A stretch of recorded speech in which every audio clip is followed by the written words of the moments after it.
All right. Hello, everybody, and welcome to the 2023 Strengthening Schools Pathways Presentations of Learning.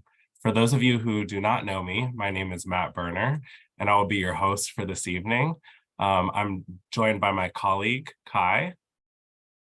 Hey, everybody. Thank you so much for being here. I've got the opportunity this year to support these wonderful core members who are going to be sharing their presentations with you. So thank you all for being here to support them because they really put a lot of work into it.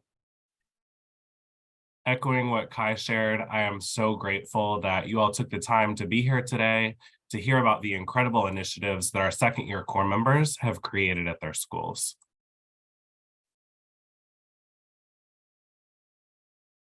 As you all know, our mission at Teach for America is about finding, developing, and supporting a diverse network of leaders who expand opportunities for children.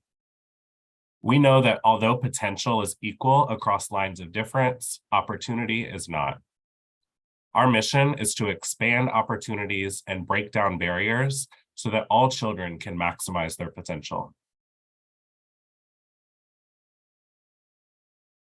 Given that the issue of educational inequity is systemic, in order to make a difference, we need systemic change.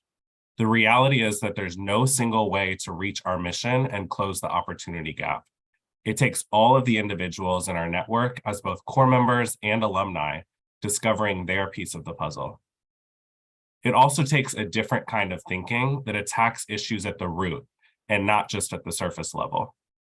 It takes building and leveraging the right relationships and persisting through the challenges and the barriers. It's realizing that the issue is multifaceted and that one small change can manifest into a huge impact. Today, you will hear stories of people who did just that. Through the leadership of our classrooms and within our schools, our core members put students on a path to the life of their choosing. We as staff seek to support and develop core members so that they are, one, leading our students to achieve more than typical academic growth aligned to key milestones, but two, also working to strengthen schools where we serve to provide increased access to opportunities for students. Almost all of our core members lead extracurriculars at their school, including robotics, tutoring, the arts, academic clubs, sports teams, and more. The Strengthening Schools pathway challenges second-year core members to strengthen their schools. This is not to say that we didn't prioritize student achievement during their second year.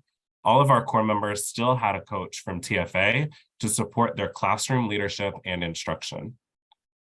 What we did hope to be true this year is that while achieving student outcomes with their students, pathway participants could also work intentionally to increase access to opportunities for their students. Just to give you a little glimpse into where we've been and where we're going, as Kai shared earlier, she was responsible for the development of our core members, and they engaged in a number of workshops. Members of the Strengthening Schools pathway engaged in 7 different workshops to build the knowledge, skills, and mindsets to develop and strengthen their initiatives. Over the next few hours and tomorrow as well, you'll hear about the work that they did, where they landed, and where they will go. Before we jump into our presentations, I want us to anchor in this quote. We often begin with this quote because I understand it's the evening time and there's a lot going on and we could be doing a million other things, but I ask you to give yourself the gift of being present. Take the next 10 to 15 seconds to do whatever you need to do so that you can be fully present during this time.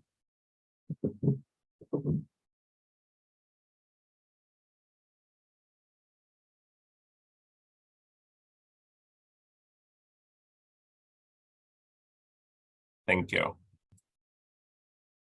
We do have some virtual engagement agreements. First, please mute your sound when you're not speaking so that we don't have any background noise. Be sure to use the virtual features. A great one is the reaction button. You can clap, you can show love, you can celebrate. Please do that as our presenters are going if you resonate with what they're sharing. Be sure to take care of your needs throughout the night. If you need to step away from the webinar, feel free to do that. And then lastly, stay engaged and make the space work for you. We want to make sure that you're able to hear about the amazing initiatives that our second year core members have created.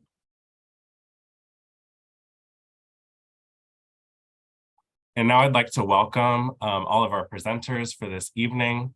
We have Kayla Clark, Cheyenne Isaac, Daniqua Denson, Lizzie Rojas, Camila Rodriguez Falcon, Max Grail, Alvaro Pacheco, and Sophie DeRosa.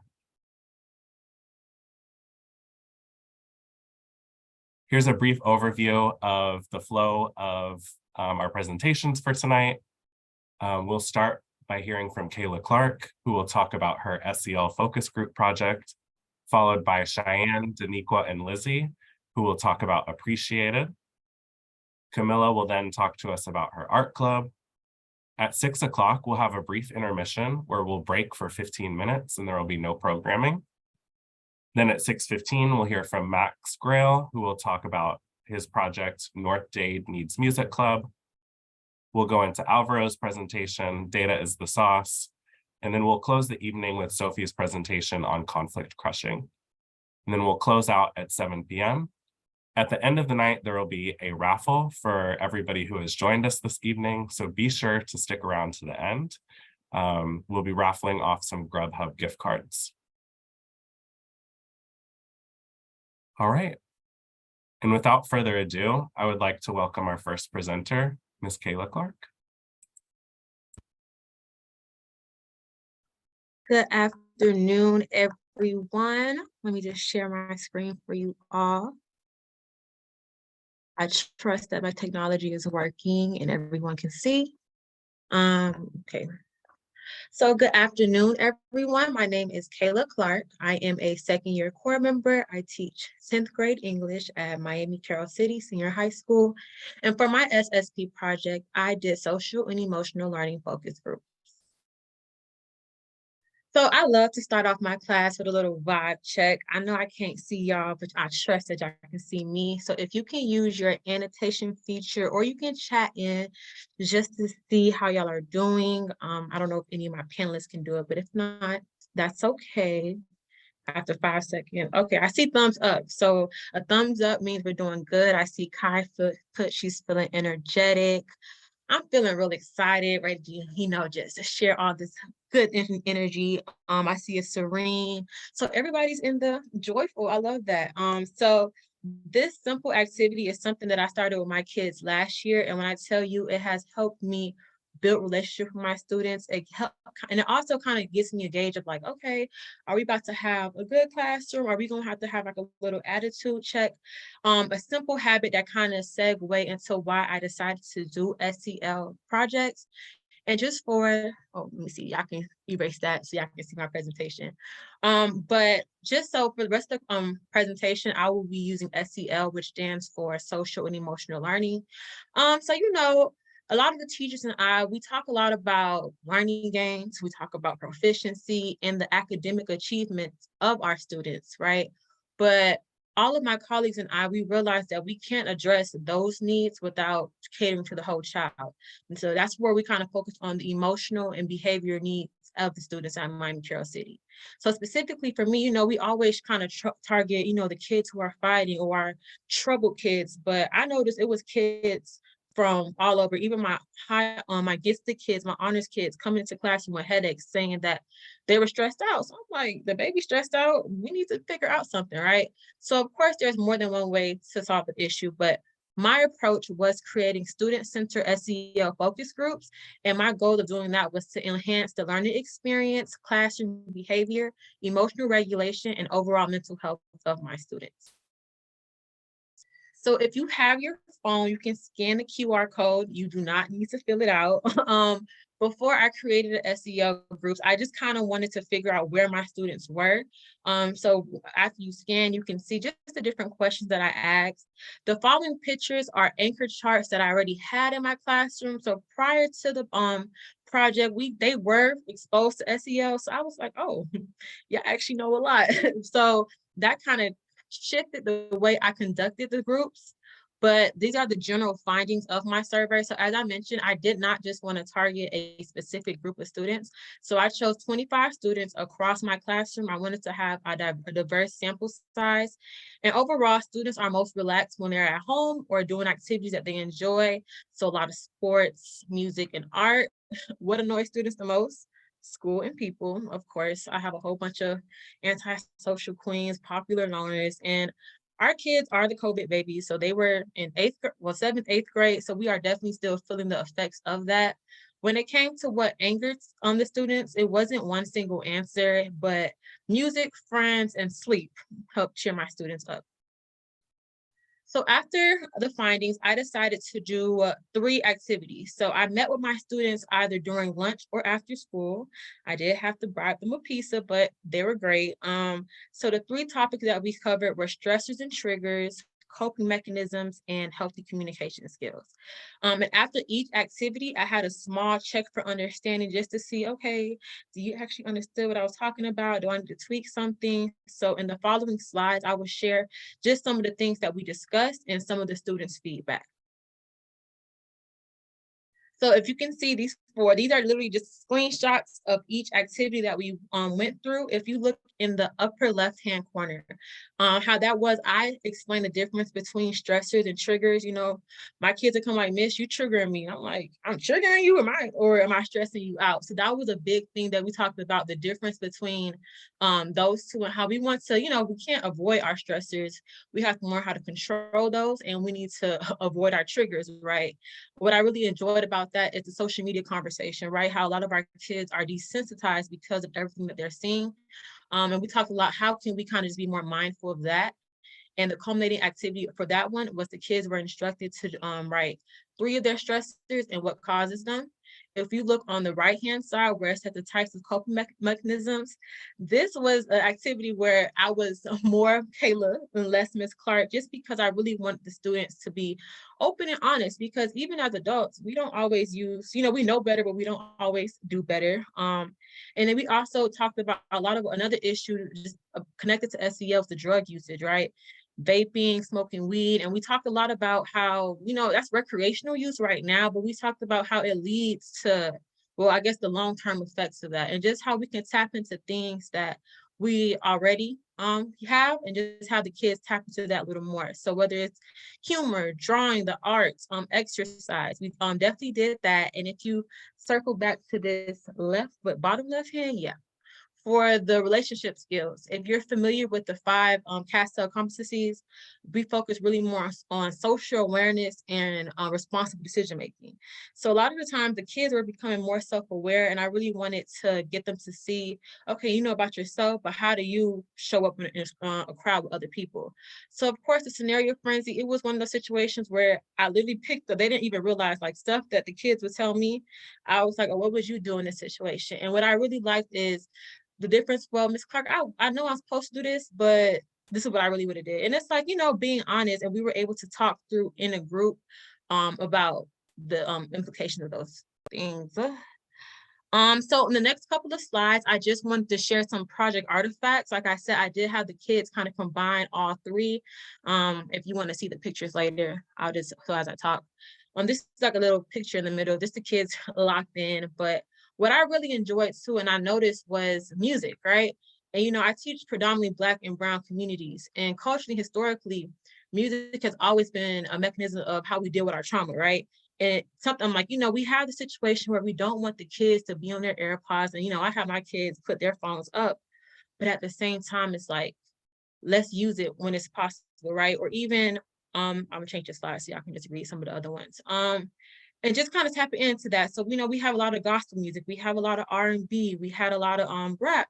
And it's like, if it's gonna help you deal with your issues, by all means use it. And I really love how the students were able to use that, especially during testing season, right? So even during this project, I did it from like March to May-ish was my frame, and the students were better able to deal with their testing anxiety. If you notice, there were the common stressors, school, relationships, a lot of the same coping mechanisms were show that they're all were collaborating with each other when they did the project.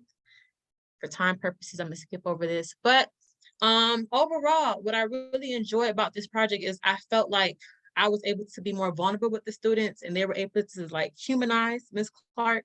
I feel like a lot of times they see our teachers as superheroes and it's like, nah, y'all, I deal with the same thing that y'all are dealing with. I saw them using the coping mechanisms in school.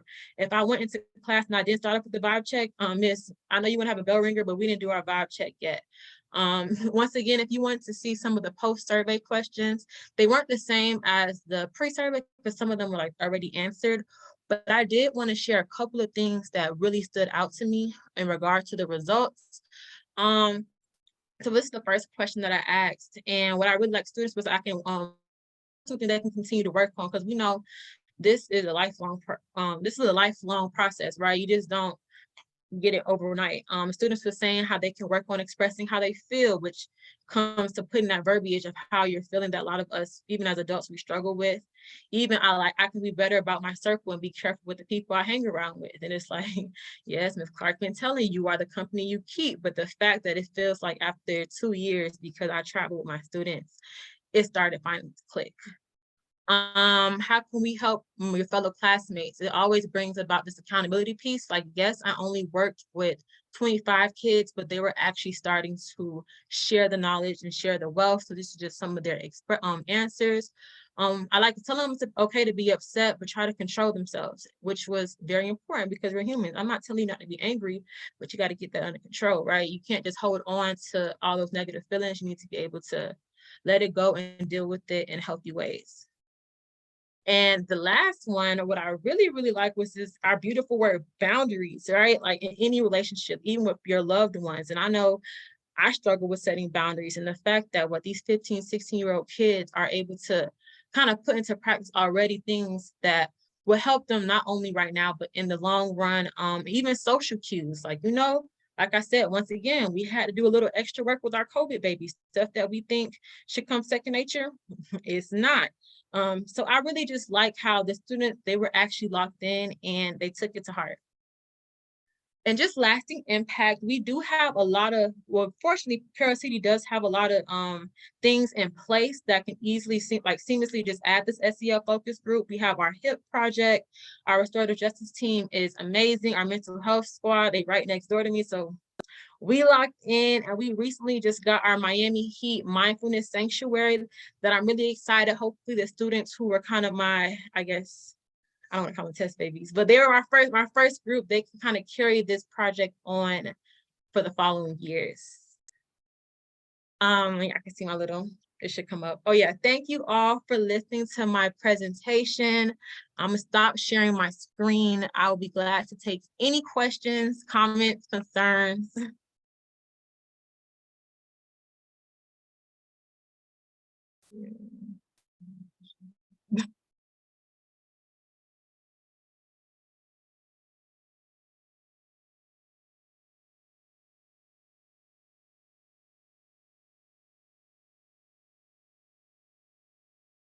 Yes, Olivia. Hey Kayla, this is so inspiring to see and just want to give you kudos. I think not a question, but just a comment. I think what's like striking me the most about this is that sometimes SEL can be really hard to implement, especially with older students, because some of the skills are like, I don't know, sometimes it's easier to implement like the breathing and like the self-awareness stuff when they're in lower elementary. So I think it's such a feat that you were able to like not only buy students in, but in the process, like start at the jumping point of their feedback because they are young adults and because they are like, yeah, I just love how you elevated the student voice throughout the whole thing and made it so authentic, I think. And it's just so cool. And I honestly hadn't seen SEL rolled out so effectively with older students. And this is really incredible. So you should be really proud. Thank you very much. My kids and I appreciate it because they did the bulk of the work. So I appreciate it.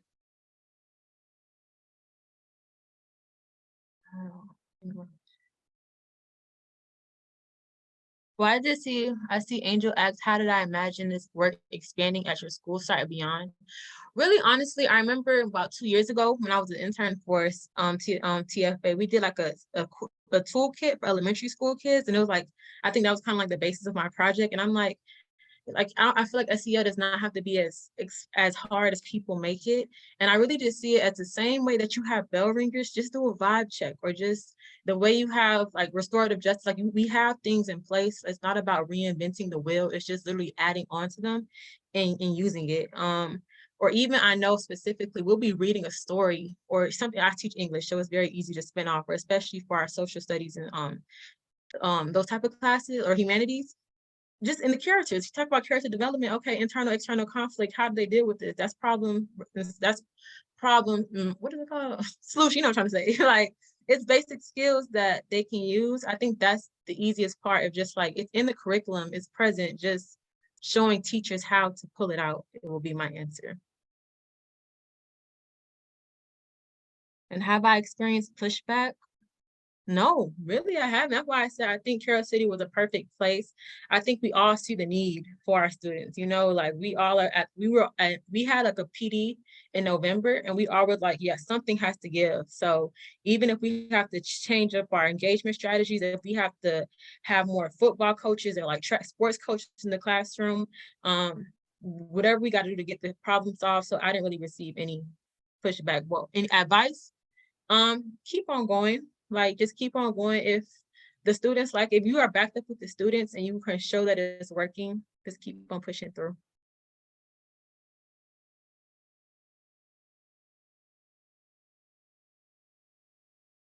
But if that is all, thank you all so much for listening to my presentation. I appreciate you all a lot. Thank you so much, Kayla. Let's give it up in the chat for Kayla. Just a quick note, one thing I'm noticing is that the default is to go in the chat is to go to panelists. So make sure you toggle it to everyone if you want your chat to go to everyone. Thank you so much, Kayla. Let's show her some love in the chat. All right, we're going to transition over to Cheyenne, Daniqua, and Lizzie, who will present on their project Appreciated.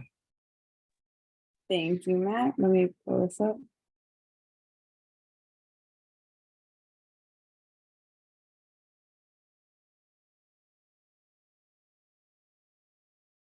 All right. Give me 1 second. Okay. All right. Good evening, everybody. We are Appreciated, a foundation dedicated to teachers. Thank you for being here, first and foremost. Now introducing our team. We have Daniqua Denson, who teaches at Madison Middle School, Cheyenne Isaac, who teaches at North Miami Senior High, and myself, Lizzie Rojas, who teaches at Madison Middle School as well. So the practice we are aiming to improve is the quality of life for teachers and the emotional experience of being a teacher.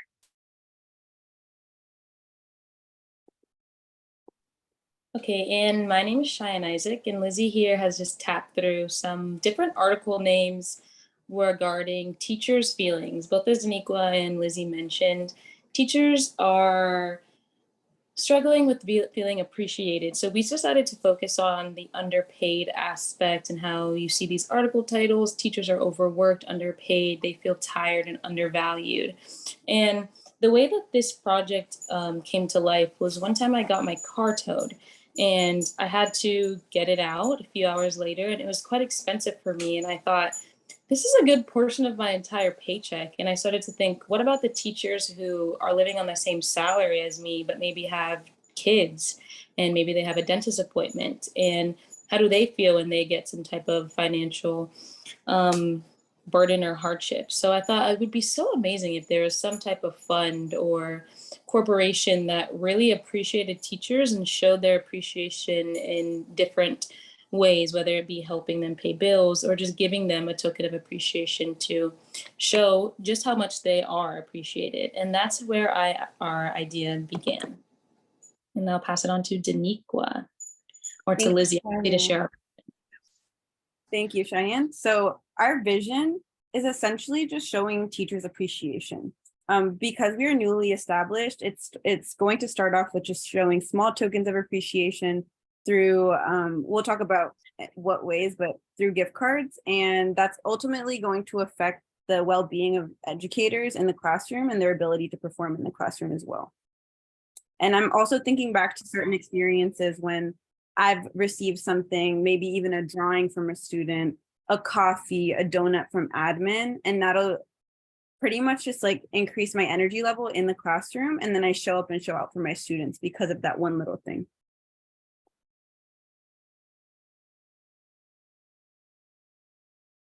I'm going to pass it over to Daniqua now. Thanks, Lizzie. All right, there is a lack of financial and emotional support for the majority of educators, which can affect their performance and longevity in the classroom. As a result, this can ultimately affect the educational experience of students due to the low performance of educators.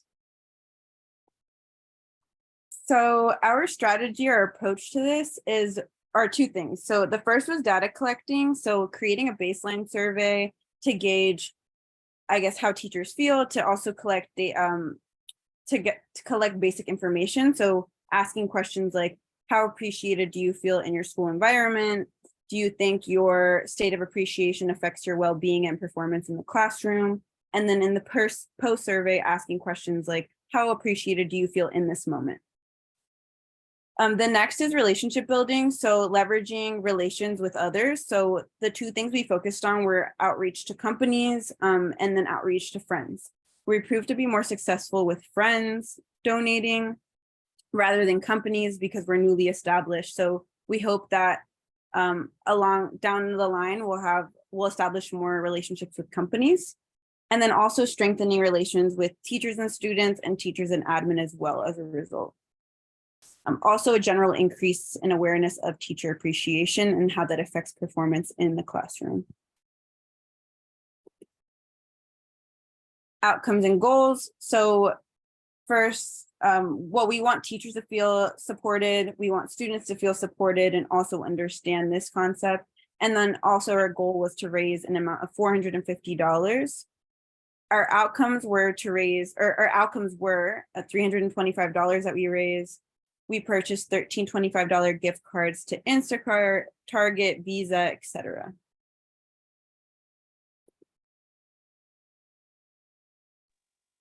And for our project findings, we asked various questions, such as how long have you been teaching? We wanted to know that. And we, if you press the next slide, Lizzie, we found out that around 37% of our teachers surveyed have been teaching for 1 to 5 years. And next, 25.9% have been teaching for 20 plus years. And we found out that only 7.1% of teachers feel extremely appreciated. So based on these numbers, we saw that we had a pretty good data set. We had both sides. And unfortunately, we asked teachers, do you feel appreciated in your school environment? And only 7.1 said they felt extremely appreciated. So with our mission, with our project, we want to bring more teachers up to feeling a 5. I do want to point out that we did have 4 teachers say that they were on a scale of 4, which is amazing. But the mission is to have more teachers truly feel that extreme appreciation. This is Daniqua. All right, thank you, Cheyenne. So the findings showed 83% of teachers surveyed believe their state of appreciation and well-being contributes to their performance in the classroom. Okay, so based on what Daniqua said, if teachers feel more appreciated, then hopefully they will be performing better in the classroom based on what they have responded. So we got 13 $25 gift cards. And from these gift cards, we raised some data. So you can press next, Lizzie. So how did the data change after, to the right? One more time to the right. Perfect. So how did the data change after teachers were given a token of appreciation? So we gave them something, and how did our numbers change? So 53% of our teachers felt extremely appreciated after receiving their token of appreciation. So we were really happy to see that. And if you press next, Lizzie, unfortunately, we still saw that only 7.7% of teachers felt extremely appreciated in their school environment. So that's to say that although our mission was to give out gift cards, there's still a mission to have teachers feel more appreciated in the school environment. We did have teachers feel appreciated in the moment, but the point is that this is something that is bigger than just a gift card can do. And we're going to talk about that a little bit more. So hopefully with our foundation, we can change those numbers. So to bring it all together, our goal was to make teachers feel appreciated. Next, we did do that. And number 2.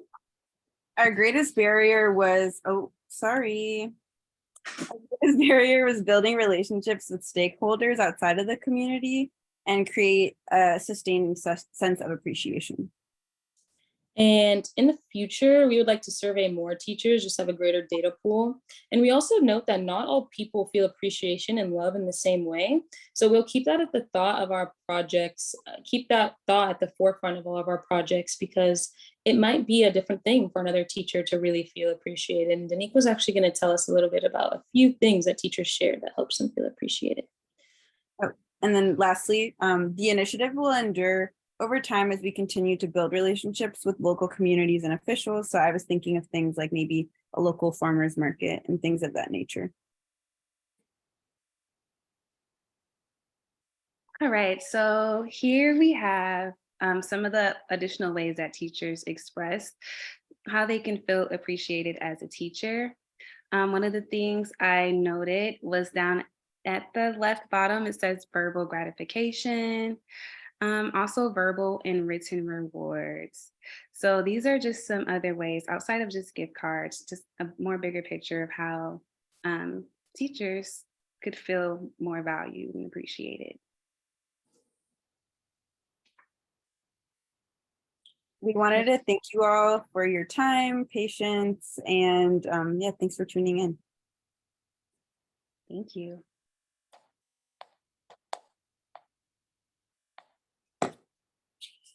And we'll now take any questions, comments, concerns.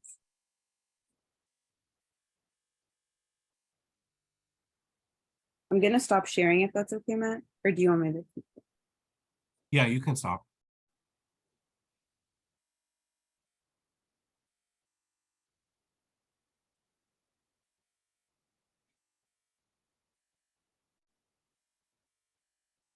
Hey, I was wondering, how did y'all choose the teachers that you gave the gift cards away to?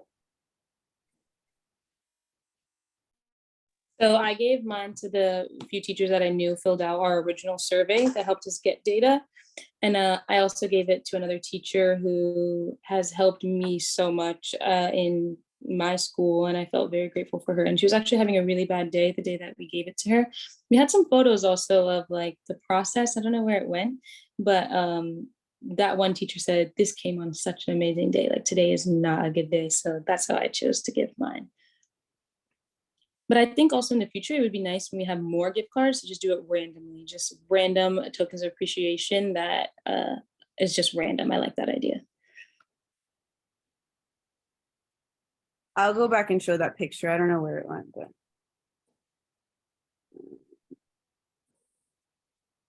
I don't know where it went, actually. I don't know where it went either. It's gone, but there's just a few like little behind the scenes of when we went to go purchase the gift cards. We made little handmade notes to go in front. It was really like sweet and wholesome.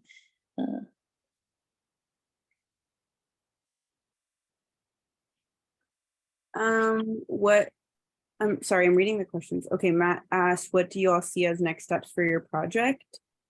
I think like making it clear as to what, like establishing the foundation a little bit more, like, do we want to make it into a nonprofit, a for-profit, et cetera? And I think that that's going to be the foundation for everything moving forward.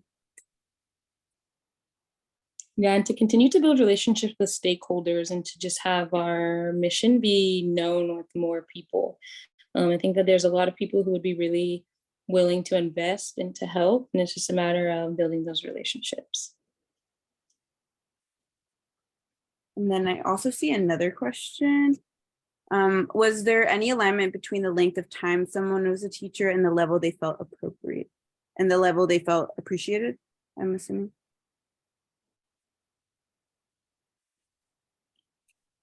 Well, I'm not sure, but I think from when I did look at that, the longer they were in the classroom, the less appreciated they felt. And that's what I expected, to be honest.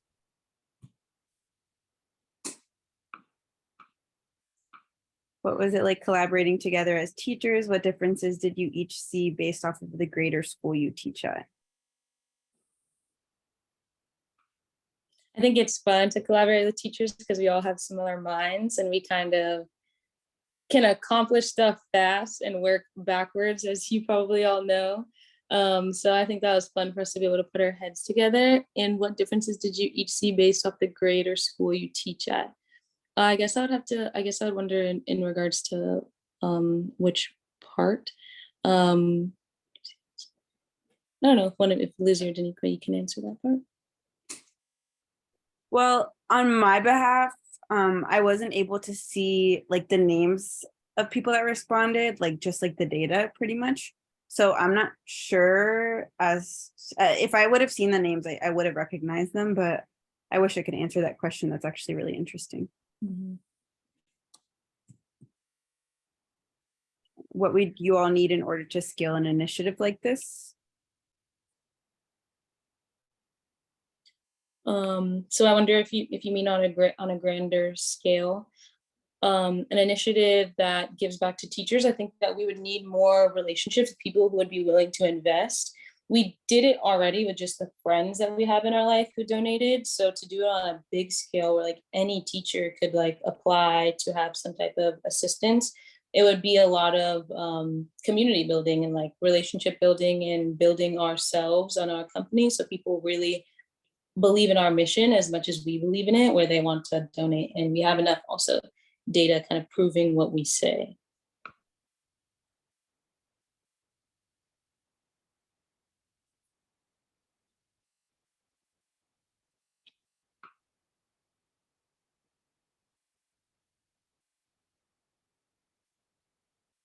I think the number one thing that I would want stakeholders to take away is that teachers are really valuable and really important. And what we realized with our data is that we thought that, oh, after you're given a gift card, you're going to feel appreciated, but it's not that simple. Like the idea of appreciating teachers is something that needs to be in people's minds globally, like in like a different way societally, like in across the world. A lot of places don't appreciate teachers. So I would hope that people walk away with more awareness, as Lizzie said earlier, with more awareness of just how important what we do is and how much a little token of appreciation can go. So professionals who are teachers can appreciate other teachers. That makes such a big difference.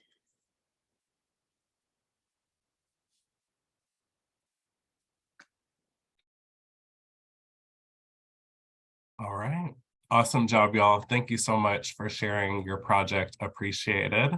I completely agree that teachers need to be appreciated just a little bit more.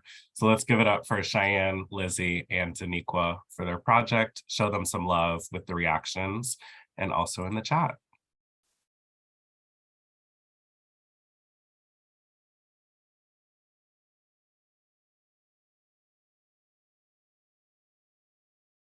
And next up, we'll hear from Camilla, who will be sharing her project, Art Club.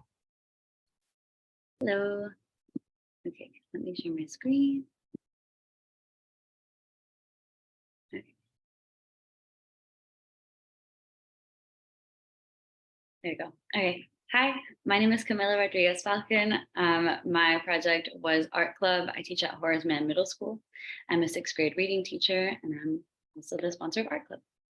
Before I get started, I just really want to say thank you so much to Mr. Dawkins and Ms. Davis-Nelsey for coming. I really appreciate everyone for coming, of course, especially in the afternoon. I know it's been a long day and everything. Thanks for coming. So my course of action for today, I'm going to show y'all my vision, then the strategy for implementation, and then finally my results. So first we have Horace Mann before Art Club. So all of the students at Horace Mann obviously have to take 4 classes, and they have elective choices, which they have the choices to do an edge class, or they have PE or law studies, but there weren't any like artistic avenues for their choices. And also what tends to happen a lot of times with their electives is that they get taken up by intensive classes, like the one that I teach, intensive reading. So they don't really have a lot of space to really choose like, artistic avenues of expression. So they also have extracurriculars. After school, they have the choices to do different sports. There's also robotics. They have honestly a lot of different choices, but what I had noticed when I started teaching was that I didn't really see a lot of art-focused things other than music. So why Art Club? So I kind of touched on that earlier, but what I mainly noticed when I was working was that the emphasis on the school is academic outcomes, which is super important because it shows us how much information a student is learning and how much they absorb during the year. But it kind of stops and it kind of negates to look at why they're learning. And I think that the formative years of a child's life are so important because they frame a way that a child will look at the world. What they experience and what they're exposed to will likely determine what they gravitate towards to in later years, which is why it's so important that they have access to more than just core classes. I remember when I was in school, I can't say that I was always excited to go to school, but I was always super excited when I had art class or art club after school. And I know my friends who did drama were always really excited to go to the drama classes, music, etc. So I just wanted to make the space for that excitement. And I also think that if they have something that they're excited for, they're more likely to come to school and be more interested in their classes, and they'll have more energy for their core classes when they have something that's kind of feeding into their like passions. While I was working, I also noticed that they needed like more spaces to just be able to express themselves in general, which is why I really wanted to create a space for that. And so that they could become more well-rounded. So my outcomes, I was looking to achieve a more holistic experience for students. I want students to be able to have avenues of expression in school that grow their skills outside of just strictly academic outcomes. I was hoping to nurture students' love for art and show them opportunities that can bring them later in life. I have right here a picture of a student who I got to know through Art Club. She's one of those kids that when you see her around school, she just like looks really artistic, lots of self-expression in the way that she dresses, her jewelry, everything. So I wanted to create a space for her to express herself even further. She expressed to me that she is an artist and she was really looking forward to attending an art school in the future. So our art club is helping her strengthen her foundation and exposing her to different media types that she will likely be using in high school. Okay, so goals. My goals were that 100% of students who are interested in art club can join an art club. I wanted to expose them to new mediums. So for example, painting, sculpture, tote bags, murals, etc. And I want all students who join art club to be able to grow their skills. So I was able to meet my goals through the use of flyers, morning announcements, and words of mouth. Joining was completely free from the students, and I believe that transportation was provided, even though most of them walk or get picked up. So all students who were interested in joining are theoretically able to join. My goal is to create space, time, and resources for students to grow their skills and love for creating art. And my long-term goals include giving them the skills necessary to qualify for art schools and give them information about any art programs that they could potentially do. So opportunities. So this initiative gives access to artistic opportunities for all students. They receive access to materials and resources that help them grow their artistic interests and abilities. There's a mentor to help guide them, but mostly I'm just there to cheer them on. The students who join art club are typically already interested in creating, so my job is super easy. I give them any support that they may need and pointers if they ask. They get the opportunity to be their authentic selves and create without limits. I created a project list where the students get to choose which project they work on, but I reserve all artistic decisions to them. They get to choose which medium to use and how it will look. And on top of that, the students get to choose 1 freestyle project per quarter, which they can create in a project entirely of their own. And these are my favorites because they get to do whatever they want and they're super creative. So that was really fun. In the picture, the student on the left is creating an eye with an island on the inside, which I thought was really creative. And then the student on the right is doing a rooster in a suit. And when I asked him, I was wondering, is there like a deeper meaning? He just told me he thought it was funny. So that's why I love these projects. So personal growth, Art Club has given the students some space to express themselves and allowed for the kids to be who they truly are. We've created an inclusive space where we all respect and understand each other.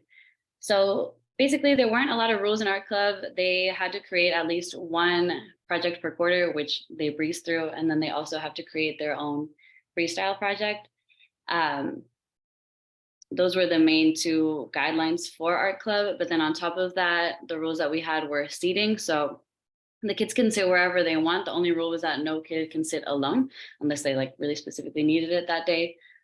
Just to cultivate that environment of inclusivity and make sure that no kid feels like left out or that there's no like cliques in Art Club, like it's just Art Club, we're all together. And like I had mentioned earlier, the projects. So they get to choose which projects to work on. I had mentioned about the freestyle projects. I think those are the most fun because they really get to choose and they take a lot of pride in those because that's like their project, that's from their mind, it's everything that they want to do. So they work a lot harder on those. And I think that those really cultivate personal growth because, like I said, it's their name, it's their project, and they get to choose exactly what they want to create, how to create it, and how it will look. And I just help elevate it in any way possible. I show them any techniques that they might need or pointers if they ask, but for the most part, it's just all them. So observations, I noticed that these kids definitely prefer the freestyle projects and that they take a trial and error approach. So the students express interest in lots of different projects, but they almost always came to Art Club with their own vision of a project that they already wanted to do. So those are my favorite because they're just so creative. Like they really just have so many ideas. It's really fun hearing them and seeing their vision. I still wanted to expose them to new things though, and have them practice skills that they would need, such as observing and drawing proportions, which is why every single quarter we had either a still life drawing or an observation drawing. So a still life is when I would set up on a desk, like a vase with flowers or books or something that they had to just sit and observe. And then the main focus of that was just that they saw the different proportions and the sizes and how they all match up. And then the observation drawings, mostly I would just have them go sit outside and I would say, okay, look at something that you want to draw and just draw that. It could be as big or as small as you want. You could paint the whole tree. You could paint, like draw a blade of grass. Just make sure that it's proportional to the things around it. So that's what that picture is right there. We're all sitting outside and we're just drawing. And another thing that I noticed is that the kids had a pretty independent approach to art. They basically just wanted to get all their materials and get started. They really weren't interested in me standing at the front and explaining how to draw or paint something. So I really didn't want to stop their momentum. So I just gave them what they need and let them go. And then I would jump in. I would observe them, of course, and jump in if they needed a little help, if they needed guidance. I would show them maybe like how to fix something or give them little tidbits, but I didn't take in a traditional classroom approach. I didn't stand at the top, at the beginning of each class and explain how to draw something. I kind of just let them go. Another observation I had was for attendance. So at the beginning of the year, we had lower attendance. We had like a steady 5, 6, 7 kids that would come. And then that slowly started dropping throughout the year. And I attribute that to just not having the materials that we needed for Art Club. I had some materials from last year, but those kind of ran out quickly. And so the kids would kind of just come in and I would try to be creative and use what we have, of course, but when the kids want to paint and we don't have paint, it's a little bit difficult.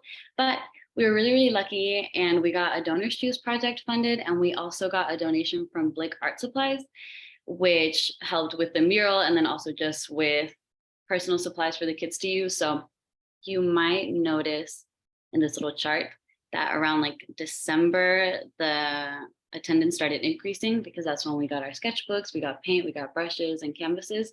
That's when our Donors Choose project got funded. So we saw an increase in attendance there. And then we started painting our mural like a month or two ago, which is where you see like the second peak in attendance, because I think the kids just saw more kids doing art club. So it was just more visible. And so kids were really excited to join. Okay, and then synthesis. So my goal is I wanted to just create a space for kids to be themselves. I wanted to get the materials needed to support the art club, and I wanted to create some kind of long-lasting project such as the mural. I was really lucky and I was able to meet all of my goals. I think I created the space. From what I hear from the conversations from the kids, they seem pretty open. They seem like they can express themselves. I hear them expressing themselves all day. We were able to get the materials that we needed, and we were able to do the mural. We just finished it today, so I'm really excited about that. And yeah, that's my whole thing. I have some pictures of some of the stuff that they made. I think they're super talented. I wanted to include them. To the left is a picture of the mural, and then work in progress, and that, and then I have some more pictures right here.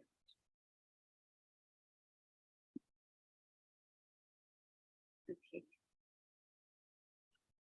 Thank you. Do I have any questions? Hey Camilla, thank you so much for that. It's been really cool to watch you implement this, and since you're too humble to mention it, I want to note that you started this even last year in your first year teaching at Horace Mann, not just for this. So this has been a sustained effort. I want to shout you out for not just like giving your kids something to say yes to, but also like making an impact on the whole visual culture at Horace Mann, the jumping into literacy mural, as well as the one you showed. So really amazing job there. 2 quick questions. How many students that ended up going to art club did you have in your classes? And like, if there was overlap there, did you notice any difference in like relationship building and things like that? And then when you were starting art club, like, did you share your personal why for being passionate about art? And if so, like, how did students react to that? Or how did you see like their personal why maybe evolve through their time in art club? Yeah, definitely. I like those questions. So for the personal relationships and kids in my classes, yeah, there were a few kids that are in my classes that came to art club, and our relationship got a lot deeper, a lot more, just built, which was really nice. It was also really cool because I could kind of motivate them. Like when they were not so into their classwork, I'd be like, well, then you can't come to art club, and be like, oh, okay. So then they would work on their stuff. And then for my personal why, yeah, I definitely shared them, but I shared it with them, but I wasn't super like obvious about it. I kind of mentioned to them that I really like art, and then they saw some of the things around my room, or when I would help them, they'd be like, oh, you can draw. And I'd be like, yeah, actually I'm really into art, and I went to an art school and blah, blah, blah. So that kind of, when I mentioned it a little bit, they were excited about that, and they had questions about art school. And so we would have those conversations, and then we talk about different schools that they could apply to in Miami, like high schools, like art high schools. Yeah, that's pretty much it. But it was really cool seeing their passion for art evolve over the year.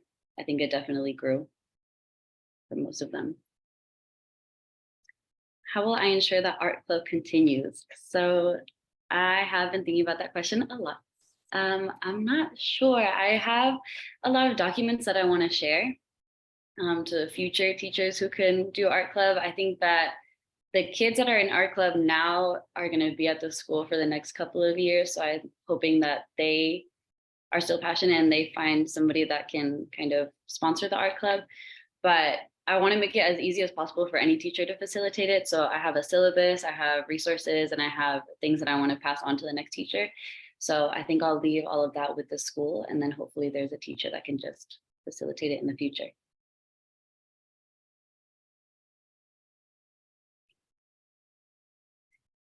Okay, if that's it, I'm going to stop sharing my screen. Thank you. Thank you so much, Camilla. Let's give it up in the chat and with the reactions for Camilla and Art Club. I am so glad that you're able to bring this to life. I feel that one of the first things that's often cut in our schools are the arts. And so I'm so glad that you're able to give your kids this opportunity. With that, you all, we are going to move to a brief intermission. And we will come back at 15 minutes after the hour. So if you're on the East Coast like me, that is 6:15. We'll see everybody back at 6:15. Please stay on so that you can see the rest of our amazing presentations and be entered into the raffle. All right, see you soon.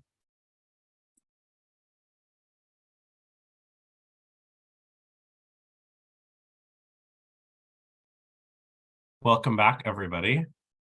I hope you enjoyed your break. I would now like to introduce our next presenter, who is Max Grail, who will be presenting on North Dade Needs Music Club. Max, the floor is yours.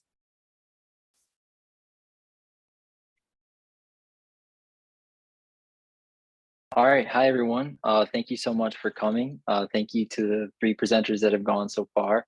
It's been great to kind of see the other projects that that everyone's been working on. So mine's about my school, North Dade, needing a music club, and it's really that simple. So just to start with, who am I or who I am? My name is Maximilian Grail. I'm from Miami-Dade, core 2021.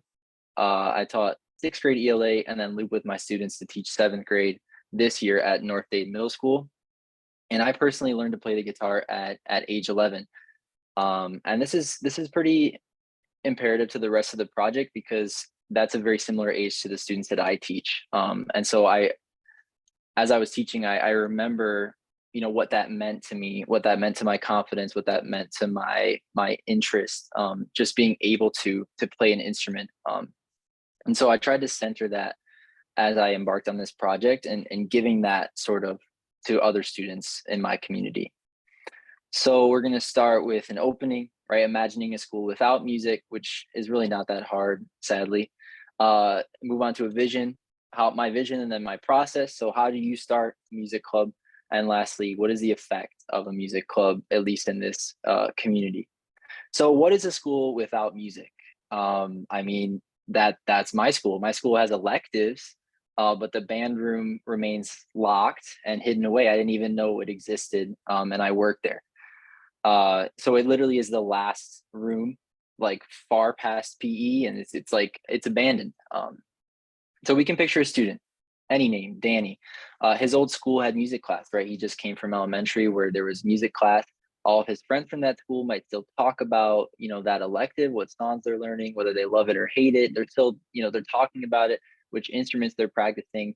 But maybe that's what Danny looks like. He wants to show his skills, right? This is a kid that has passion for music, but randomly, seemingly, he has lost access, right? That's not within his control that he is at a school that does not have music education, but he has lost it. He has 8 in the case of my school, 8 85-minute periods, and does not even get a single chance to play music. So that smiling face, that passion is gone, right? And this is very, very similar. I have a student a lot like this who you're going to see later. It was not always easy to motivate this student in English class, but he's a completely different student in the band room. Like lights up, confident, loud, like happy to be there. And then in class, he has his head down, he's tired. And so this is a true anecdote, right? There are students like this at my school, and I'm sure at many schools in Miami-Dade. So let's talk about the reality. According to studies, 8% of all students in the country don't have access to music education. And sadly, my students were part of that 8%. And so that's an inequity. I mean, like I said, it's not in their control that they are at a school without music education, and it's not fair. It's really due to lack of funding and lack of personnel. I think it was Matt that just said that arts is the first one to get cut, and that is true. But the sad part is that student success can increase with access to art education.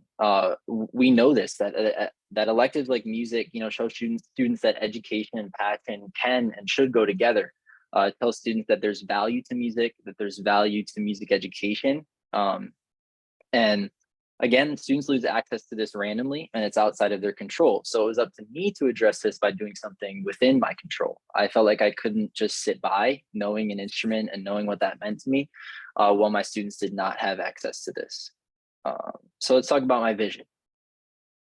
To just give the students in my school access to music in some shape or form. So the how ended up being building a music club. It's just what I could do as a core ELA teacher.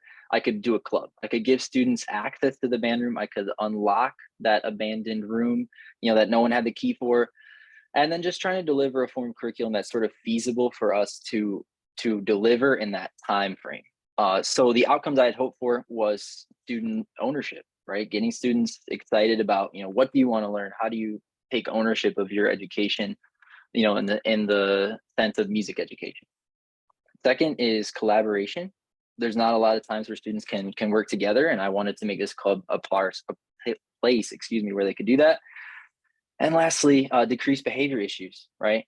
Increasing their pride, increasing their confidence, increasing their mental health. And that was primarily around that student that I had mentioned at the beginning. Okay, so talking about the process, is advertisement first and foremost. So I made posters, I advertised at Club Brush, in class, whenever I could. I brought my guitar in a few times and, kids light up. They're like, oh, what's that? Like, you know how to play guitar? So yeah, I do. And I want to share that with you, right? Here's a flyer, that type of advertisement. And that is actually my flyer. And logistics. So there was a lot of logistical work. I had to work with admin a lot to get keys. I inherited a bit of a mess. You can picture broken drum heads, missing guitar string, locked doors that had no keys. I had no idea how to get into the one door that I knew had instruments in it, but it's like, oh, we don't know where the key is for that. Keyboards with no power cords. It was clear that one day the music teacher just never came back. I don't blame them, or I don't know what the story was. I wasn't there, but it's clear that it was like, wow, this was abandoned. So there was a lot of logistical work that I had to use my own personal knowledge and sometimes funds to try to address. I did data collection, so I administered some surveys to find out what students most wanted out of the club. This kind of goes with my outcome of ownership. And it was abundantly clear they did not care about the history of music, which I thought they might. It was more so about they want to play an instrument, they want to learn how to play songs. And lastly, outreach. So I reached out to local music nonprofits, but I was not able to make a partnership. I got a few responses that their plates were already full. And that building a partnership was something that had to be sort of scheduled like far in advance. So for maybe next year, but not something they could do this year. So it just kind of shows how bad the need is, right? That the capacity was quite full for most of the places that I tried to reach out to. Lastly, want to talk about some findings. I hope these videos are not gonna, okay, we're good. So first finding was that it's harder than I thought. I faced barriers with administering curriculum. I tried multiple strategies with varying levels of success. I can only do so much, as a club. So I hope my audio shares. I'll show you one curriculum that we had success for, and this is part of that student ownership, is we just found videos that were very, very simple, visual learners, and right, let's engage. Let's just play note by note. So let's see. I don't know if you'll be able to hear this. I hope.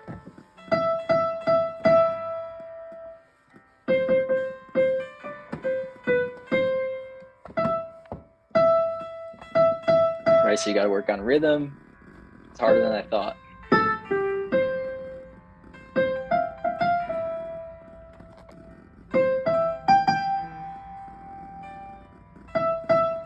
But this allowed that ownership, right? So they could look up videos that they wanted. We had headphones in the keyboards. So this was something they could do independent, and that's part of that ownership, which eventually they did end up taking up, even though, like I said, it is not easy, right? If I thought teaching English was hard, music is even harder. Secondly, students love it. So students were eager to attend. We didn't always have a lot of kids, thankfully for my capacity, but attendance was very, very consistent. So we got a group, and that was the group again and again. And as you can see, the kids were excited. So I do want to share this video. You're going to kind of see the relationship building and the personalities come out, but I wanted to show a video of us playing together. And you're going to see that student, you'll probably be able to guess who it is, that's so very invested and good at music. I'll just start to play it. All right. Come on, play with us. All right. Ready? We all good? Let's play it one more time. Okay. 1, 2. Hey, you better stay in key. 1, 2, 3, 4.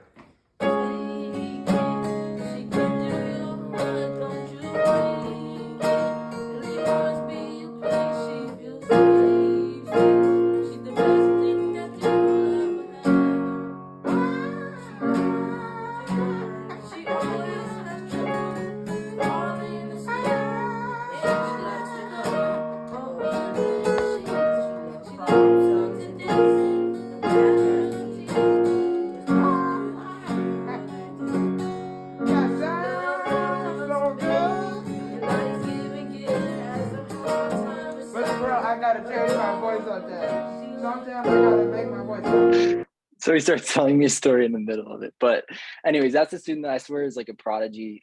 He's just very, very interested. I don't know if I'm over time, but that's the kind of excitement and that I want to bring to other classrooms, but that can't happen right until we have music education fully available to everyone.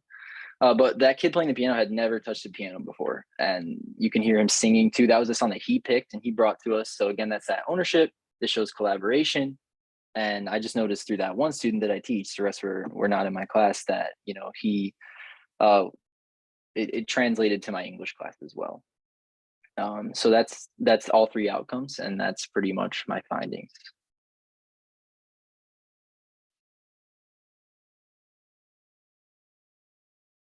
Oh wait, I do actually have some extra time. My bad. I was talking kind of fast. So I can talk a little bit in my synthesis of what I wish I did differently. So I definitely wish I was more proactive about working with organizations, trying to get grants, and especially working with admins. So that kind of collaboration is something that I did want to present to the school and the school community, but it's just very hard, especially in our schools, to try to make this the priority. All of our activities got canceled, so it did push out the option, at least for now, of like an assembly where these students could perform for the school. And so I guess I wish I would have done more work to try to with the stakeholders and trying to make this more public as opposed to just what's happening like in our room together. The one success I did have is that student I referred to our magnet and IB coordinator, and that student was able to attend some magnet fairs and some go to other schools to advertise for our school. And I know that made him happy, and I know that made him feel more confident and more pride, which I had mentioned earlier. So that was a success I had with working with stakeholders, but that's something that I wish I would have prioritized a little bit more. So that's pretty much my synthesis.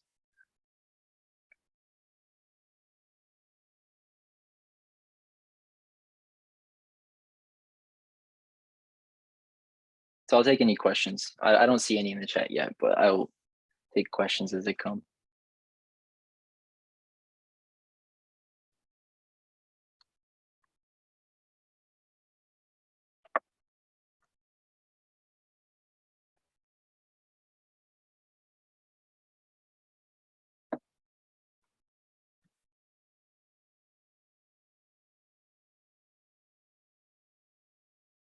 So I see, yeah, the question about having it continue.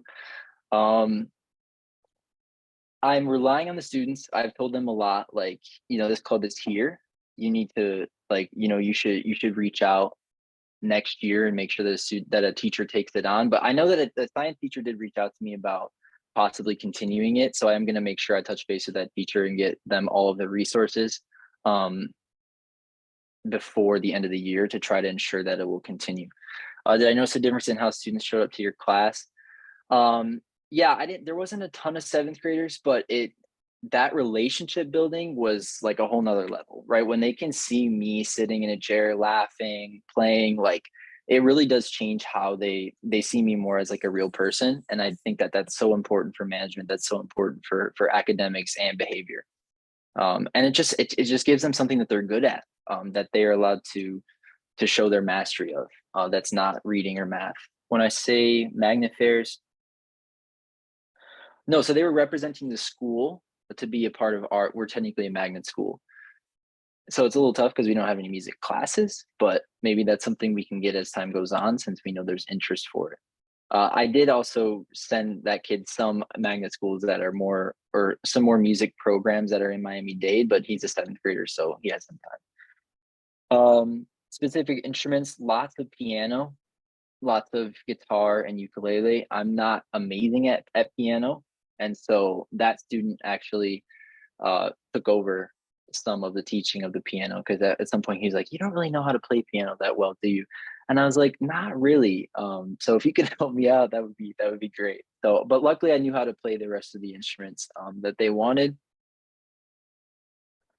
Do I see myself being one of the entities that could have helped? Yeah, I mean, that would be great. Music nonprofit. I feel like it's so essential, and it's a big job.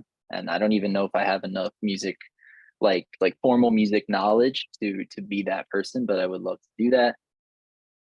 And I've not gotten feedback really from parents, but maybe if I reached out, I would. And music opportunities exist. Yeah, that one student in particular is asked about where he can build his music skills. You know, why do we not have a class, things like that. So we kind of did some research together about after 8th grade, you know, where can he go in a high school that will best support his abilities.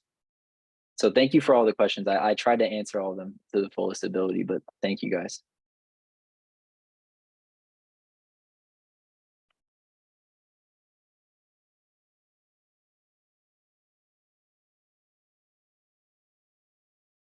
Okay, thank you again. All right, let's give it up for Max. Show Max some love in the chat and with your reactions as well. Max, excellent work. I loved the video. It was so cool seeing the kids play. And I know that you've instilled like a love for the arts and a love for music in your students moving forward. So thank you. Next up, we are going to hear from Alvaro, who is going to talk to us about his project, Data is the Sauce. Alvaro, the floor is yours. Hey, thank you so much. Let me see if I can share my screen.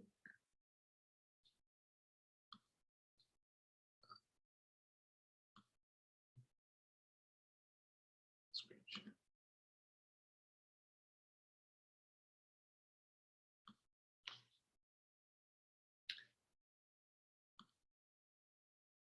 Okay, can everybody see that one? Awesome. So to start off, my name is Alvaro Pacheco Munoz, and I am here at Jacksonville, Florida. And my project was on data and collecting data and seeing how that would impact academic growth within my students. And looking at the project, I wish I would have started it a lot sooner, but let's get into that. I did find some great results and great findings. So data and what data is. Alvaro, will you make it full screen? Thank you. Yeah. Okay, so data, the secret sauce. So we're going to go over what data is, how I got buy-in, and also the results that came from tracking data, reflecting on the data, and going over that with my students. So data, what is it? Data is essentially just a collection of facts. Numbers don't necessarily lie. Could they possibly lie? Yes, if there's lack of effort from my students, there could be some skewity to the data, but for the most part, it's just a collection of facts as to where the students are with the content, with the material, and how they're gathering it. Some of the questions that you ask yourself with collecting data and looking at data are the W's, like who, what, where, when, why, and also how. But in this project, I really focused on the what. So what is the misconception? What is it that they are not understanding? What am I missing? What did I not go over well, right? What can I do differently? How can I teach the lesson differently? And what is the problem? Am I going too fast, going too slow? Are they not understanding this versus, is it the vocab? Is it the diagrams? So what is the issue? Looking at data, data helps you identify and focus in on the what. Once you identify the what, the necessary adjustments becomes clear. Okay, so looking at the data, you can really see as to where it is that you need to go back and focus on to help your scholars understand the content that you're going for. So we covered what it is. Now we're going to look at different types of data. So data can be formal or informal. So let's look at some formal data. Formal data, as we all know, are very beautiful, colorful, and organized graphs. This is an example of one of my assessment that we did. It was a CJA, so that's kind of like a mid-module assessment. And as you can see, it was very poor. A lot of my students were in the red. They were not understanding the content at all. And you can also look further deeper into the data and you can see what part of the progress or what part of the content they're not understanding. So looking at this graph or the bar chart, you can see that they understand key concept number one. So progress build number one, for the most part, they got it. So there's 45% in the green right here, 45% and 13. So that's about 58%. That's pretty good. But then once you get into progress build 2, progress build 3, you can definitely see that they are struggling with that. And instead of trying to figure out what is it that they are not understanding, the data tells you they are really struggling with progress build number 2. So instead of having to cover back and go back to the very beginning, you know, you can just focus on progress build 2 and forward and go from there and try to get them to master that skill. You can also look at each individual question. So this, looking at each individual question, I really didn't start doing this until later on into the quarter because I didn't really know I had this capability with looking at the programs that we have. But this will definitely help out a lot as well, because it helps you focus in on the questions that they are answering and how they're organized and laid out to see what the misunderstandings are.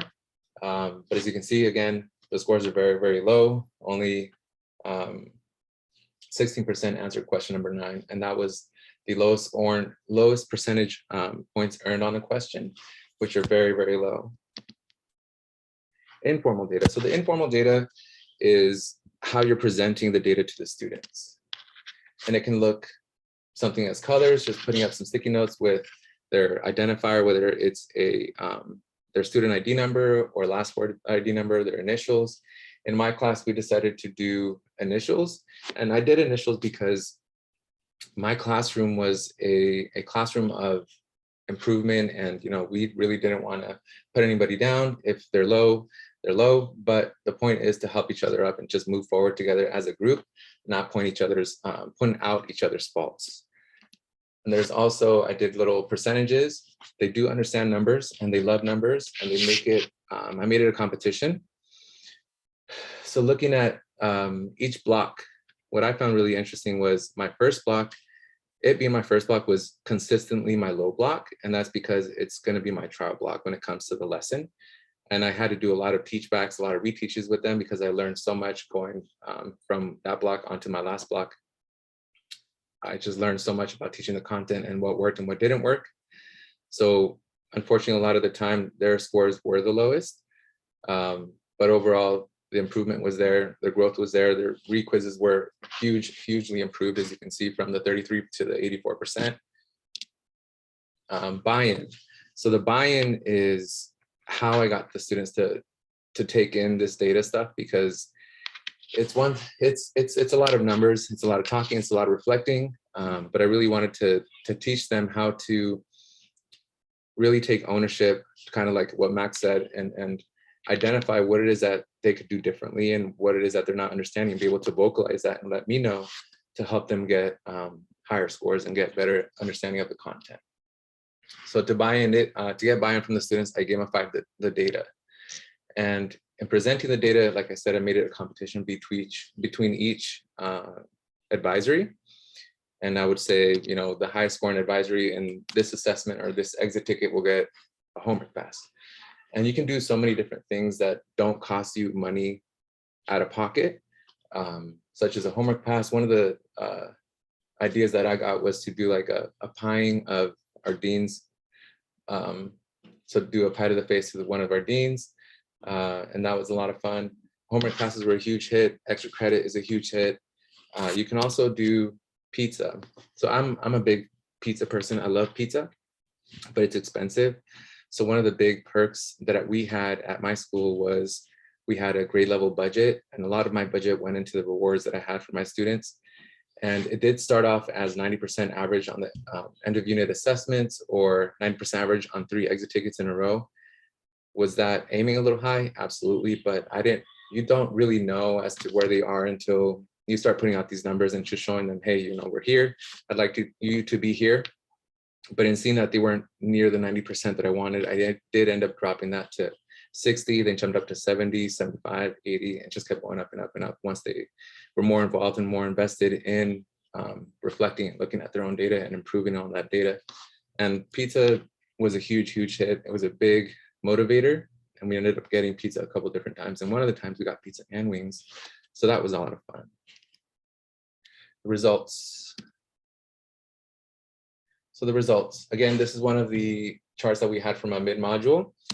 And then this is the ending result from that same unit, just the end of unit assessment. And you can see there's a huge improvement. It was a total of 35% mastery compared to only 2%. My fault. Yeah, 2%. 6%, I'm sorry.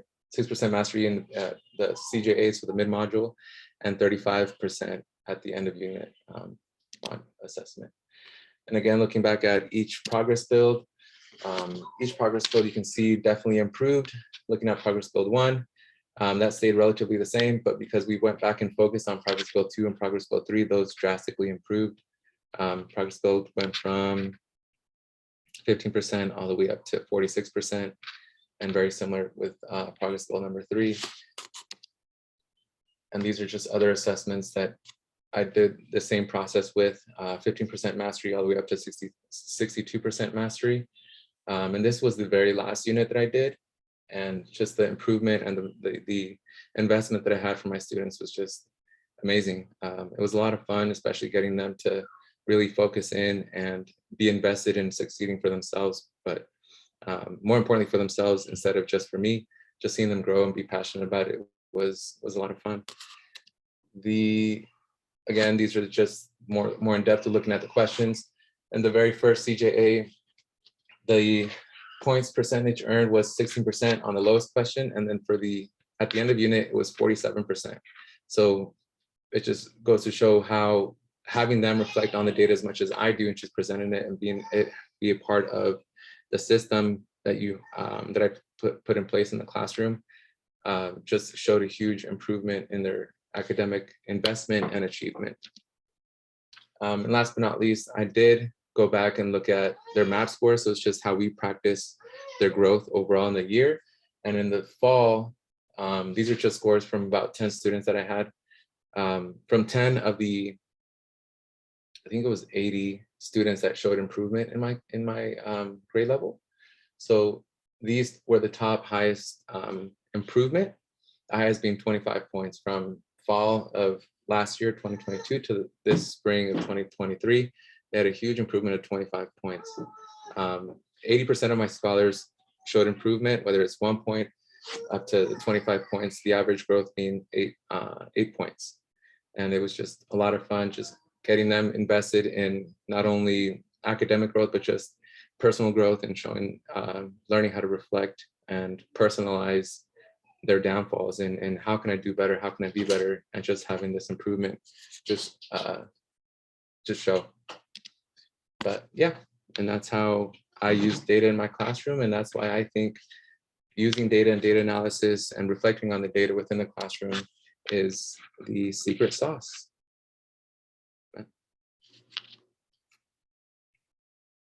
And before Alvaro takes questions, I do want to also hype up and draw attention to the fact that not only did he do this for his students, but he also led PDs for other teachers at his school to be able to also implement this type of data analysis with their students.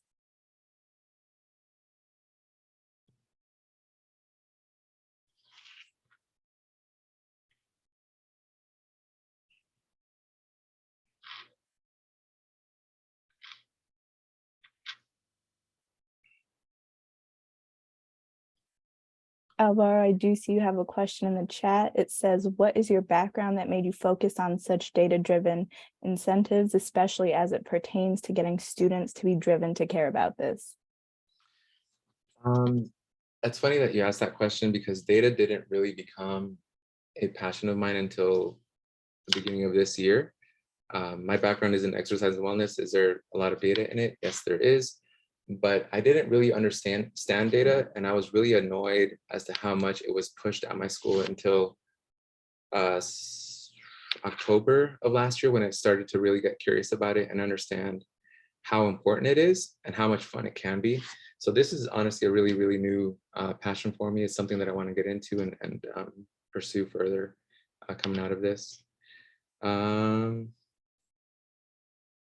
But yeah, getting the students driven and to care about data, just taking ownership and just showing them how much of an impact that their involvement, their behavior, their investment with their own academic success and choices that they're making within the classroom and outside of the classroom has on their growth. And they would really be invested, or not invested, but just present when I would have the data up front, and they could see my disappointment or my joy and how much I was invested in as well. And that really had an impact on them and their participation within it.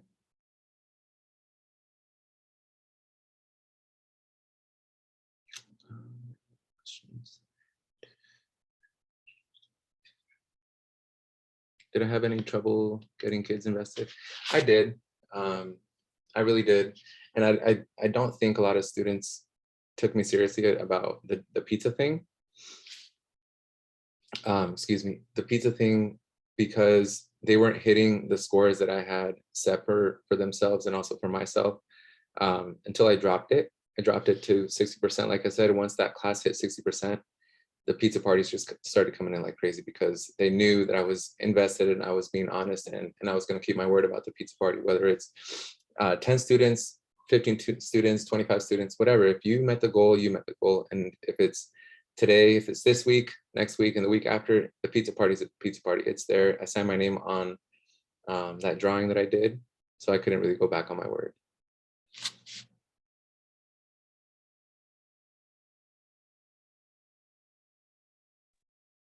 Thank you, Alvaro. Let's give it up one more time for Alvaro and his project on data.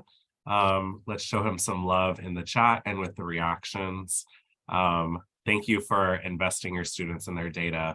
We know that one of the biggest predictors of student success is a teacher that believes in them, number one, which you did. You believed in your students. And two, a teacher that invests their students in their data and in their scores to help them know where they are and where you want to take them. So thank you so much. We're going to move forward for our last presenter of the evening, but certainly not least, Sophie DeRosa, who will present on conflict crushing. Sophie, the floor is yours. Hi, everybody. I'm going to share my screen really quick. Okay, I am here. Okay, I will begin. Okay, thank you everybody for staying and being here to watch all of these awesome presentations. And I'm going to jump right into it. So welcome to Crushing Conflict with me, Mr. Rosa. So, well, let me jump right into it.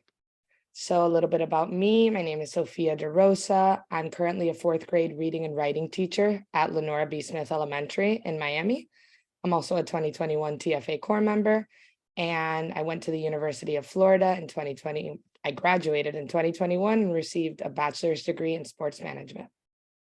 So I wanted to begin by sharing this quote that really inspired me when I was thinking about my project. If I could have somebody from the audience read the quote off the slide, that'd be awesome. When we look at low performing schools, it's not that our children are unable to learn, it's that very often they are unavailable to learn. Thanks.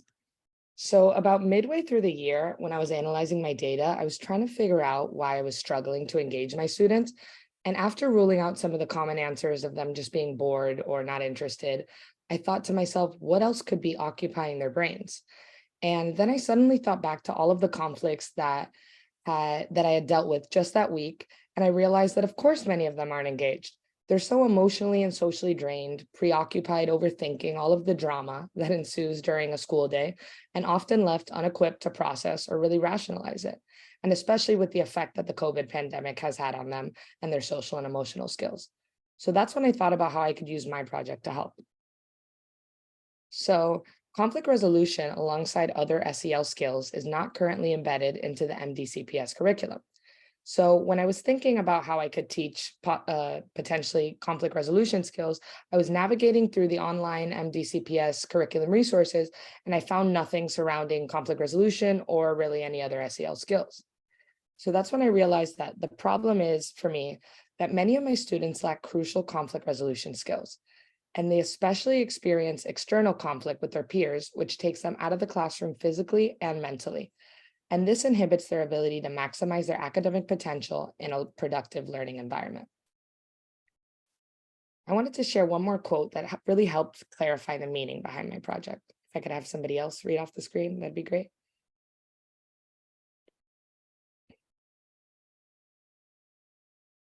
The hope is to help children to develop as better people, to be more socially and emotionally competent, so that they can lead happier lives and contribute more positively to society. Thank you. So also this quote really made me think about the long-term goal of my project, and also the importance of emphasizing to my students the plethora of benefits brought on by just developing these conflict resolution skills. So now to the hope of my project. I hope that by implementing a conflict resolution curriculum, students can be empowered to become more self-reliant when resolving personal conflict. And I believe that as teachers, regardless of what age group we teach, one of our common goals is really helping our students become as independent as possible. And I hope that this newfound autonomy will not only equip them with valuable life skills, but also foster a sense of confidence and capability in their overall abilities. And I really believe that in turn, they'll see such a widespread positive effect on their lives from learning these skills. So now we're just going to go through a couple of my goals of my project. I really hope to see an improvement in their academic achievement, as now less instructional hours will be lost. I also hope to see improvement in their positive attitudes towards school, which will also positively impact their academic achievement.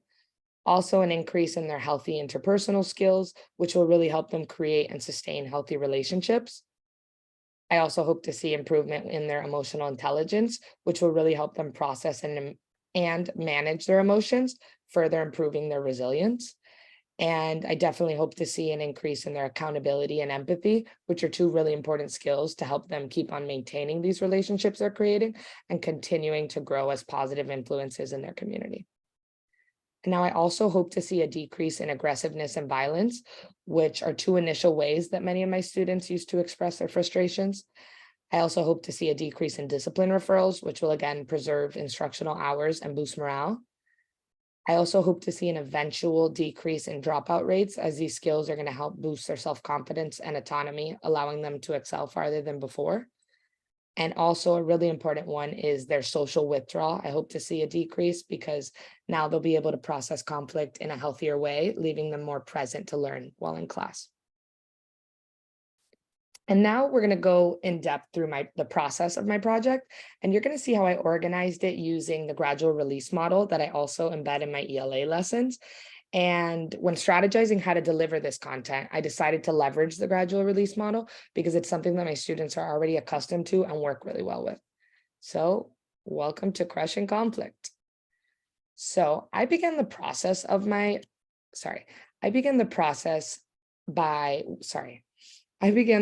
with some explicit instruction, pretty much teaching the basics of conflict resolution and why it's important. And I made sure to show some videos as well, so it wasn't just me delivering all this content in a lecture style the whole time. And I also really made sure to emphasize the long-term benefits of acquiring these skills, to really, to maximize the effectiveness of my conflict resolution program.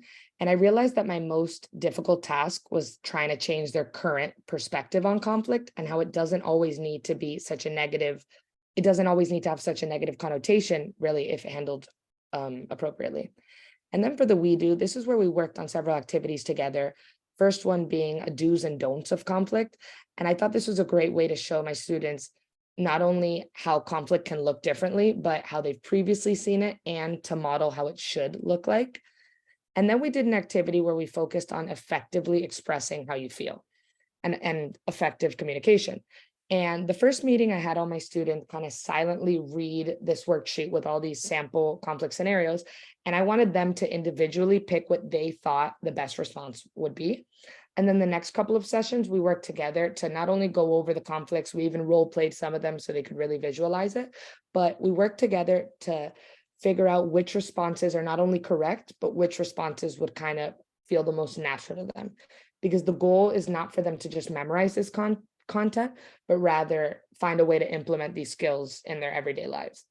And I made sure to continually emphasize that conflict is inevitable, yet with the proper skills can be totally manageable.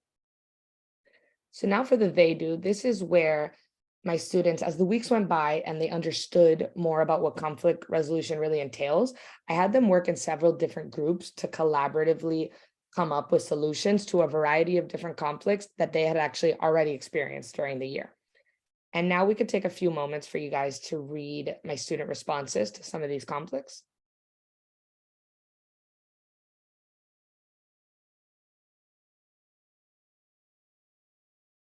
And I thought it was really interesting to see how different students work together to challenge each other's pre-existing beliefs and come to a common conclusion. So now we're going to jump into some of my observations, first my qualitative ones. So after the conclusion of my project, I noticed a definite increase in unlikely friendships. And this was really exciting because I have a very diverse group of students who tended to be a bit cliquey at the beginning of the year. And I noticed many unlikely friendships forming during after school programs and in lunch. I also noticed a decrease in their preconceived notions about each other. And I think this was really a result of their improved empathy and perspective taking skills. And this has also really helped them shift their mindsets into developing more growth mindsets and not entering situations with such set assumptions. I also have noticed a definite decrease in teacher intervention, which has really helped my students feel more mature and resilient to solving conflict. And there's definitely been an increase in classroom productivity because it seems that now when my students come into class, they're more socially and mentally present. And then I've noticed an improvement in their self-confidence and overall mood. And I think this is really a major improvement because this really does have a direct effect on everybody, not only themselves, but their parents, their classmates, and their teachers. And it's really helped me personally transform the overall energy in my classroom. And now the next observations I'm going to get are quantitative observations that I pulled this data from a post-project survey asking about their personal experience with our conflict resolution journey. And I saw that 81% of students stated that they noticed some or a lot of improvement in their ability to resolve conflicts peacefully. And I also noticed 76% of students stated that they definitely or kind of feel prepared to resolve conflicts without needing adult intervention. And this data definitely showed me that my students are becoming a lot more comfortable with the content and becoming more independent, which again was one of my primary goals. And now we could take about 30 seconds to pause and read a few of my student responses to the question, how did learning about conflict resolution this year make you feel? And do you think it's important for kids to learn about?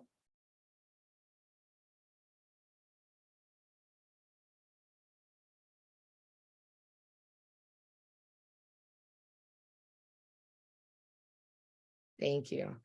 And now I'm just going to share a couple of my personal reflections from this project. This project definitely helped me in my development as an educator and as a leader, as I really had to think creatively and strategically in helping my students really connect with this material. And it also helped me grow a closer relationship with my students as they definitely grew more trusting towards me and felt genuinely cared by me. And my plan to extend the life of my project is that I plan to compile my resources into a comprehensive conflict resolution guide that could be left at my school for future teachers to utilize so that this work can continue. Thank you everybody for listening. And now I'm available for any questions.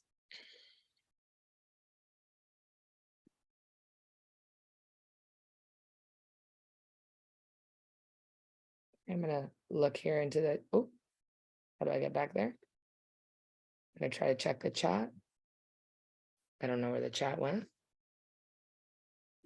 Carolina, I see that you have your hand raised and I have allowed you to come off mute. Sorry, I raised my hand by accident, but great job, Sophie. Oh, thank you. Oh, I found the chat. Not good with Zoom. Sophie, Kai asked you, how do you see this initiative being scaled up? Well, I think I've done a pretty good job seeking out a lot of resources, and I'm going to continue to compile them into a comprehensive guide. I've already started talking to to some of the younger teachers at my school, and they've agreed to continue this work for the years to come. And I didn't explain before, but I was doing these workshops during like a 15-minute period that my students are supposed to have like extra PE on Wednesdays. So I was lucky that I had that 15 minutes to utilize, but I did run into some obstacles when PE would run over or there'd be a special event. And I would just really try to, at least once a week, implement it. I'm also the reading teacher, so I found some ways to integrate it into some of my lessons. Like Kayla was one of the first presenters today. She talked about how in a reading classroom, it's really, it's not easy, but it can be done, that you can just integrate a lot of these SEL skills into like character development and into the characters. So I've started to do that as well.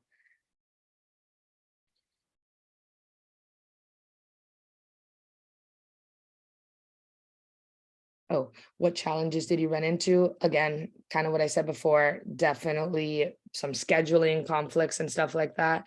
And really just finding the time for it. And this, again, I found my students really connected with me when they would see me under some stress in a lot of these conflicts, and they would see me resolve these conflicts. So at the end of the day, we got through it and time was made. And I think my students were really appreciative of this content, because I've even seen a couple of them around school kind of peer mentoring each other, being like, hey, that's not how we solve this problem. And yeah, I'm reading this question.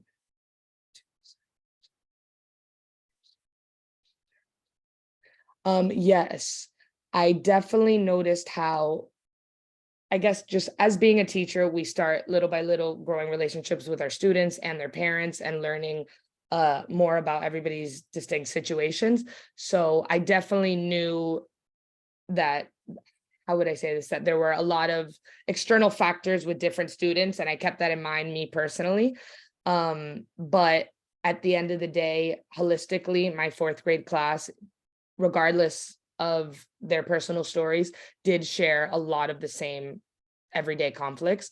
So as I was teaching that, I tried to really focus on a lot of the main conflicts that I was seeing, but something that I had to constantly remind myself of was that you really can't focus, me as an educator, I can't focus on always trying to hit and reach every student, but just trying to see what fits my students best as a whole. And yes, about I saw the second half of the question. Do I know if they were able to communicate that they utilize the conflict resolution skills outside of school? Yes, in one of my post surveys, that was one of my questions. And I had more than like 8 students talk to me about how they were teaching their younger siblings at home about it. Because when I originally introduced conflict resolution to them, I talked a lot about how many of us, if we have siblings, we have sibling conflict, and how this will not only make home life easier, but this will make our relationships with our friends, our family, it'll help everything. Any other questions, or I can stop the share? Well, thank you everybody for taking the time to watch my presentation. I'm going to stop the share. Sophie, thank you so much. Let's give it up for Sophie and her project, Crushing Conflict. Let's show her some love with the reactions and in the chat as well. Our kids come to us with a lot, right? Like they have their own experiences and they have a lot of things going on. And so I'm so glad that you're able to create a space for them to really just like talk about what's going on and get along in your classroom. All right, you all, we have reached the end of the evening. I would like to thank all of our presenters one last time for some incredible projects. Y'all, like what they were able to do while also teaching is such a feat. Teaching is hard enough. And these second-year core members decided to create initiatives at their school, create these projects, and execute them with quite a lot of success. So let's give it up for all of our presenters, Kayla, Cheyenne, Daniqua, Lizzie, Camilla, Max, Alvaro, and Sophie. Let's give it up for them one last time. Thank you so much. And as we close out, I'm going to drop our survey in the chat. If you don't mind taking that, that really helps us to make sure that you all are getting what you need out of this space. Thank you so much for joining us today. If you would like to hear more presentations, we have our final night tomorrow evening at 5 p.m. Feel free to reach out and connect with our participants to learn more about their projects. Presenters, you can use this time right now to drop your email address or your LinkedIn in the chat so that our attendees can connect with you in the future. Continue to support our teachers and their classrooms. And if you have any ideas on how we can collaborate or fund these projects in the future, please let us know so that we can support our communities and our core members. I will drop my email in the chat as well. And then lastly, as I mentioned, please share your feedback about your experience tonight. It's super helpful for us.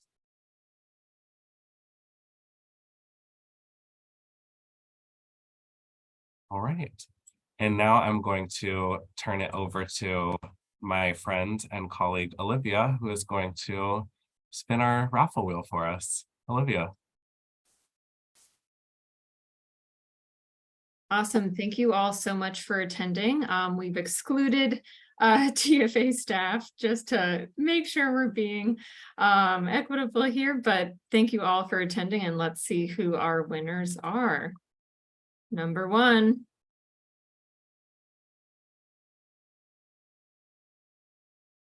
Okay, Alice Norman, please drop your email in the chat and we will make sure we get that Grubhub gift card to you. Let's go again. Matt, there's 3, correct? Yes. Okay. Okay, Miss Davis, amazing reading coach at Horace Mann Middle. And last but not least,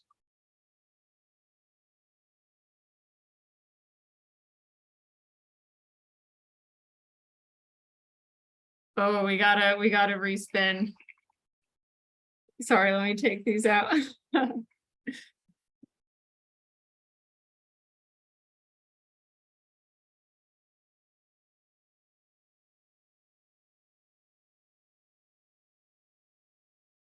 Yes, UD, you are our next recipient.